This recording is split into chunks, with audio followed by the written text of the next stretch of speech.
तब तक इस देश का भला नहीं हो सकता। सड़क पर कौन लड़ता है? किसान का बेटा, कोई सेठ का बेटा नहीं लड़ता वहां जाकर। आपकी सुरक्षा करते हैं यही बेचारे किसान के बेटे हैं, आपको अन्न देते हैं, सब कुछ देते हैं, वो भी किसान देता है।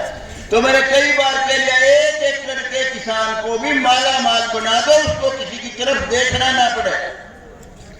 और जितने लोगों के अभी तक बीमा करा रखे थे पैसे नहीं मिले, खट्टर साहब आपको स्टेज से कह रहा हूं, उसमें देर ना करो, उसको करवाओ।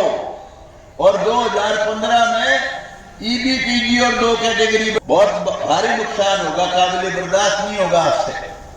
तो कई चीजें हैं जिनके बारे में मैं बार बार कहता हूं, और विशेष तौर से खास ध्यान को देने की जरूरत है किसान की समस्याओं का, और किसान मजदूर और हमारे बेरोजगार बच्चों का, और भ्रष्टाचार को कंट्रोल करने का।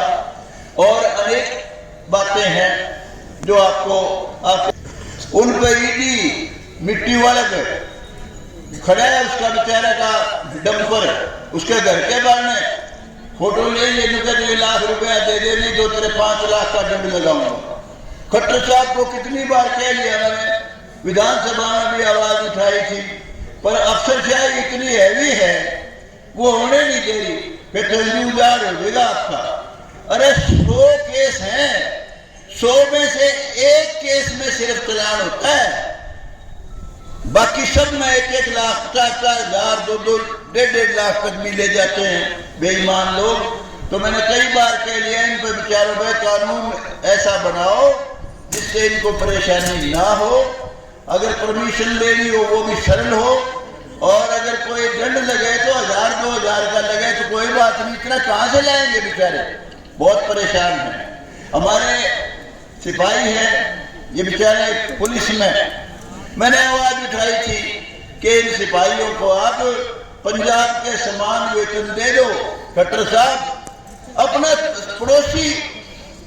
पड़ोसी स्टेट है पंजाब सारा इकट्ठा सा हरियाणा उसी में से निकल से कहना चाहता हूं, खट्टर साहब ओल्ड पे पेंशन मैं नहीं कहता, आप कर सकते हो, मोदी जी को समझाओ, मोदी जी को समझने की जरूरत है ये बात। अगर पुरानी पेंशन बहाल नहीं की गई तो बहुत ज्यादा दूर नहीं है समय, बहुत भयंकर परिणाम भुगतने पड़ेंगे सरकार को, और एम्प्लॉयज बेचारे जब तक बहुत दुखी रहेंगे। और दूसरी बात जो विशेष तौर से एम्प्लॉयज की है, वो